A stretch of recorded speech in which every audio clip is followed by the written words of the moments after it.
Welcome into the Wiltfong Whip Around with Steve Wiltfong. Today's Wednesday, August 14th. I'm your host, Josh Newberg, and I'm excited to be here with you guys talking recruiting. We're going to get started, but I've got to tell you that right now you can sign up for On3 for just $1. Use promo code FONG1, F-O-N-G-1. All the recruiting intel from Steve Wiltfong and Chad Simmons can be had for just $1 right now. This isn't going to be going on forever. I got no idea how long they're going to sell this for $1, so jump on it while you can. Step your game up. Season's right around the corner. Get On3 right now for just $1. Go to on3.com. Use promo code FONG1. All right, let's bring in the man himself, Steve Wiltfong, and we got some stuff to talk about today. Let's start with Texas recruiting buzz, because there's been a couple new predictions in. Now, not yours, but there are some new predictions on the On3 recruiting prediction machine for Jamie French and Michael Terry III. Steve, we've been warning fans all summer long that the Horns' time will be coming, and it seems like it's now. Well, at the start of the month, we said that Texas could be the program to watch in August. It could be a 5-star month for them. They already landed receiver Kalik Lockett last week. He chose to play for the Longhorns over LSU, Texas A&M, Florida State, and Alabama. So a huge pickup for Texas and company. Also, this week, I doubled down on my On3 RPM in favor of Jamie French for the Texas Longhorns. There were some times this summer where Miami particularly has made me nervous about my On3 RPM in favor of Texas, but talked to some sources about that recruitment leading up to this episode of Whip Around, and I'm feeling good about my RPM in favor of Texas for Jamie French. They just have to get that one to the finish line going into his announcement date of August 30th. Michael Terry III, his family, he has told me that he's wanted to come off the board prior to his senior season. Maybe that gets prolonged into the fall. But I think that Texas is still the program that is maybe setting the pace right now with the style of offense, the multiple ways they want to use him. Tashard Choice has been the lead recruiter on him for years, but he's really started to up the dialogue with offensive coordinator A.J. Milwee as of late. So also loves the time he spent around Coach Sarkisian when he's been on campus. So Texas is definitely a program to watch for Michael Terry III. Oregon and Nebraska trying to change that narrative. Nebraska trying to get him to campus for a game this fall. Sean Callahan reported that, our friend from Husker Online. And, I confirmed that as well with the source. But right now, that one seems to be stacking up pretty well for Texas. It does seem to be stacking up well for Texas right now, which it kind of leads me to the question, can Texas get Michael Terry III to shut it down before summer ends? Because, like you said, he's going to be at Nebraska early in the year. If he's at that Nebraska-Colorado game and the Huskers find a way to win that in prime time, I mean, it just seems like Texas has such a lead right now, it would only hurt them. Not necessarily that they can't land him, but if they could shut it down, can they?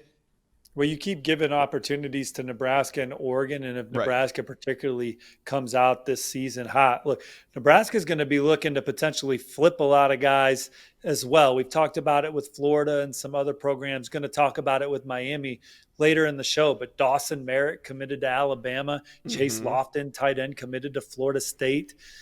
Michael Terry III, these are guys that they're battling for right now still, and a big season could help them. We saw them flip Dylan Raiola late last cycle, obviously a legacy recruit.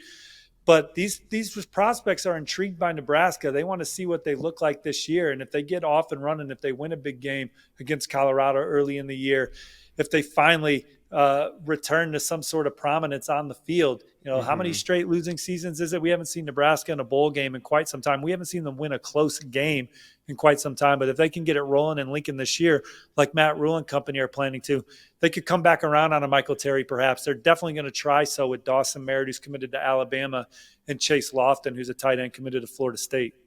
Yeah, so keep an eye on that Michael Terry recruitment. I think it's going to go into the fall, but if it ends early, I think it ends for Texas.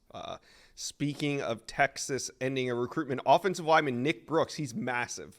He goes 6'7", 360, and he's closing in on a decision we think. Who are the main players, and is Texas about to land a massive prospect on the offensive line?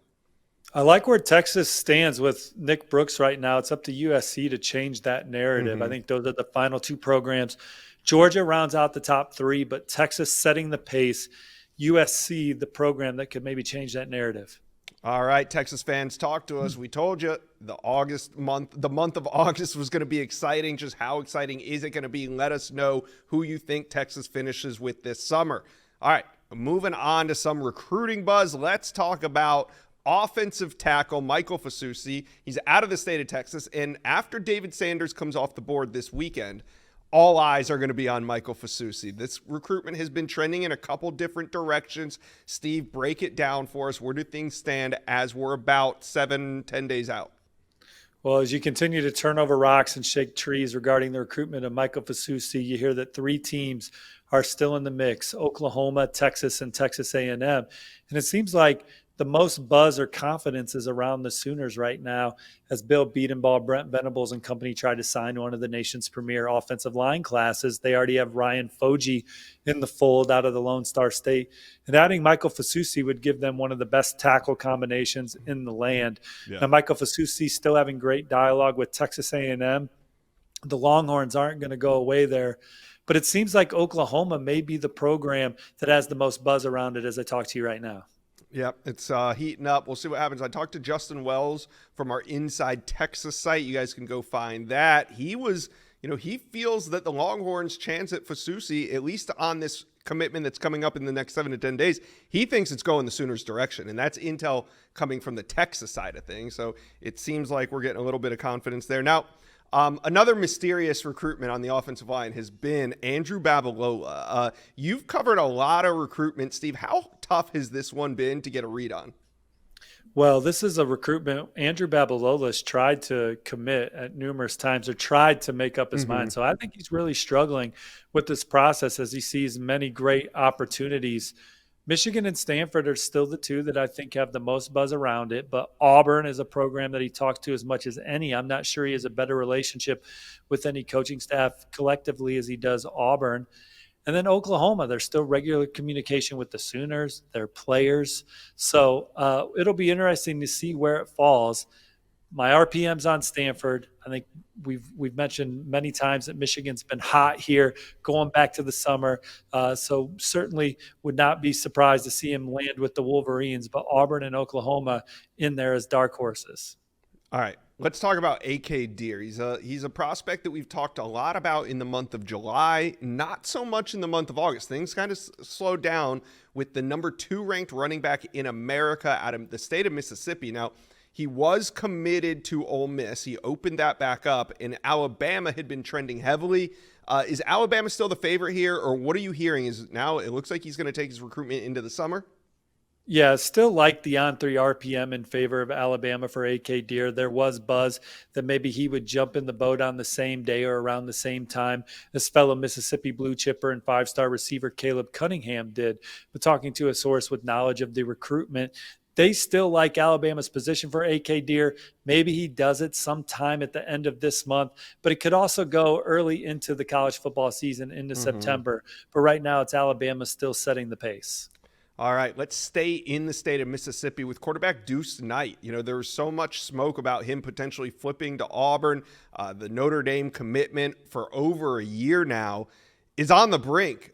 He has not flipped his commitment, and we edge closer and closer to the start of the high school and college season. Steve, what are you hearing? I still like my on-3 RPM in favor of Auburn until someone tells me different. Talking to a source again this morning, I still think this is lining up for Auburn to flip Deuce Knight from Notre Dame. Now the question is, what is the timetable? Does he take it into the season? That allows Notre Dame to go on the road, maybe beat Texas A&M at night in week 1. Ole Miss still chipping away at that one. I think he wants to play in the SEC. So Auburn and Ole Miss are the programs I'm looking at. I like where Auburn stands right now. Ole Miss battling to keep them in state. And then Notre Dame still working to keep them in the fold. All right. What do you guys think? Let us know. What are these quarterbacks going to do? Some recruiting buzz. Let us know where you guys think these guys are going. All right, Steve, let's play a Miami Hurricanes recruiting hypothetical. Joel Klatt threw it out there. He said he thinks Miami's going to win 11 games, and he's not the only one expressing confidence in the Canes coming up big this season. So if that is to happen, what are you hearing on some priority targets that the Canes could make a move on this fall?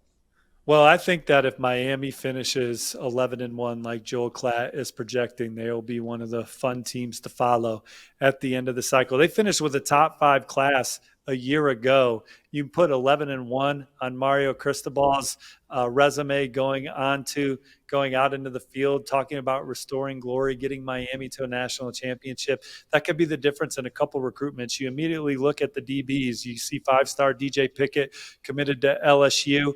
Ben Hanks, he's announcing his college decision this weekend. Florida is the on-3 RPM favorite, including my prediction. I think you see Miami try and get back in the middle of both of those recruitments. And DJ Pickett's one you particularly look at and say, hey, I wouldn't be surprised if he ultimately put pen to paper for Miami. Elijah Griffin's kind of the top prospect on the board for Miami right now that's uncommitted. 5-star defensive lineman from the state of Georgia. On 3 RPM favors the Bulldogs. I'm one of those predictions in favor of Kirby Smart and company, but he's been to Miami a couple times. Him and his mom feel real comfortable in Coral Gables, like Jason Taylor, Coach Joe Salavea, Coach Cristobal, and that staff. And I think Miami's a dark horse for Elijah Griffin. Now, we're heavy on Georgia right now, but if you give Miami an opportunity to recruit that young man at 11-1, we'll see what happens. You know, they were able to flip Justin Scott out of Chicagoland from Ohio State to Miami, and the returns on him are strong right now. Miami will also look to flip a couple receivers, Josh. You got Joshua Moore currently committed to Florida. And you have Dallas Wilson, who's currently committed to Oregon. Those are 2 pass catchers they're not going to go away on. They'll try and recruit Vernell Brown the third, too. I think it's going to be tough to flip the Florida legacy, but he's someone that they'll have their sights set on. And then we'll see who has great senior years. We'll see who emerges. Mario and Cristobal and company aren't going to be afraid to recruit anybody, whether they're 5-7, 7-5, or 11-1. But if they're 11-1, it's going to be an exciting finish for the Canes on the trail. And those are some of the names I'll be keeping an eye on.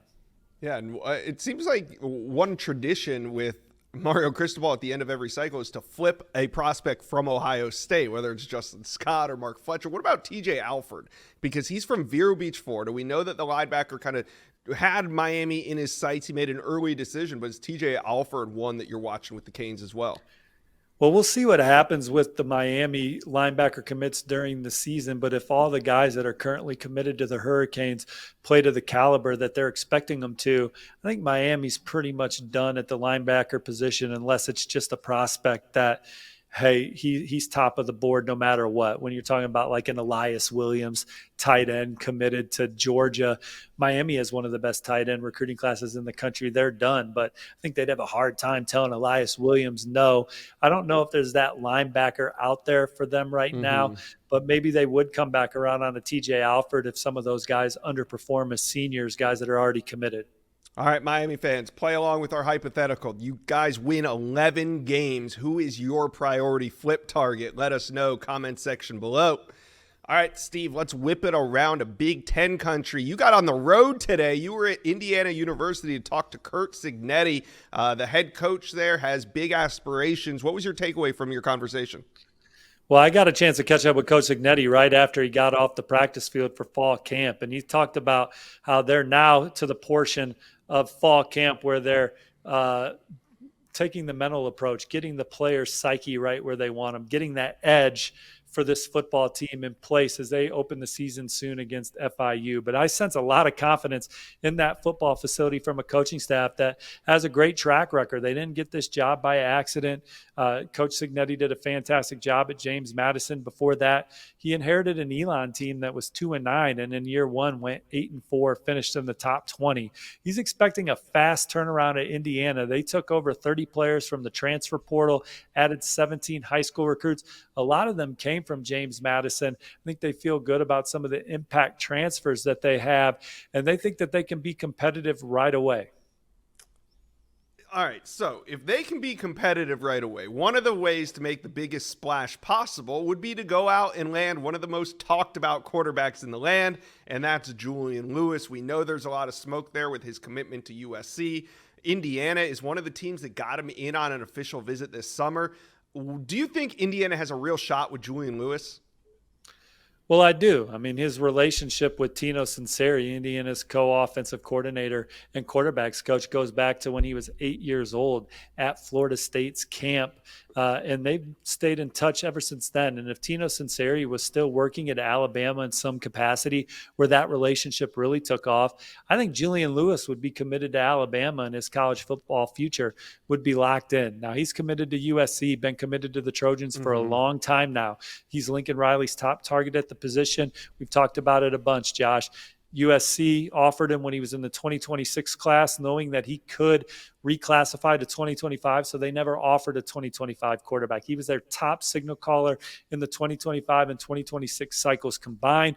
Prospects like Bryce Underwood, the number one player in America, wanted to visit USC. The USC staff politely told him, no, we are recruiting Julian Lewis. That's our top guy. And USC thought they were going to get him and ultimately did. Now they're trying to hang on to him. And I think that they're doing everything that they can to sign Julian Lewis right now. And I think Julian Lewis sees a potential bright future at USC playing for Lincoln Riley. He knows what that means. You're pretty much guaranteed to be the first pick in the NFL draft, win the Heisman Trophy. But Indiana's telling Julian Lewis, hey, take your time here. Why don't you watch some of the season here? See how things play out. See how we play. See how USC and Lincoln Riley and Miller Moss and company do this year. Julian Lewis, if he doesn't make a final decision by the start of his senior season, he has talked in the past to me about visiting Indiana for a third time this year for the Maryland game. So getting a chance to see how this new staff does in Bloomington, that could be intriguing for Julian Lewis. But he continues to have regular dialogue with Sunseri and the Hoosiers. Same goes with Lincoln Riley, USC, and the Trojans. Colorado's hanging around in there. But Indiana is certainly one of the contenders still in the game that's having dialogue with Julian Lewis and his family. I feel like there's still some crazy twists and turns left in that Julian Lewis recruitment. We'll see what happens there. All right, Steve. Wiltfong Whip Around. This is the last Wiltfong Whip Around with David Sanders being an uncommitted prospect. So take us out of here with your final thoughts. I know we've been talking about him for months on this channel, but give us your final thoughts on his commitment day as we're just about 48 hours out. Well, I think the On3 Industries number one ranked offensive tackle has made up his mind and knows where he's going to play college football and will declare it on Saturday afternoon.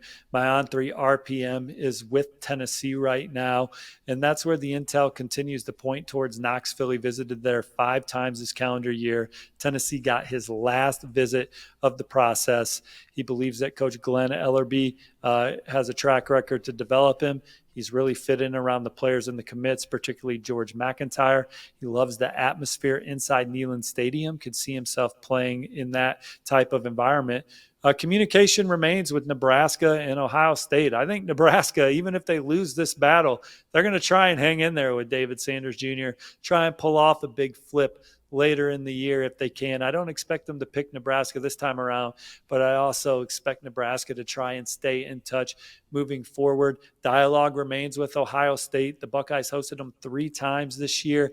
He continues to communicate with Ohio State leading into Saturday's decision. But right now, I still like the checkered orange for David Sanders Jr.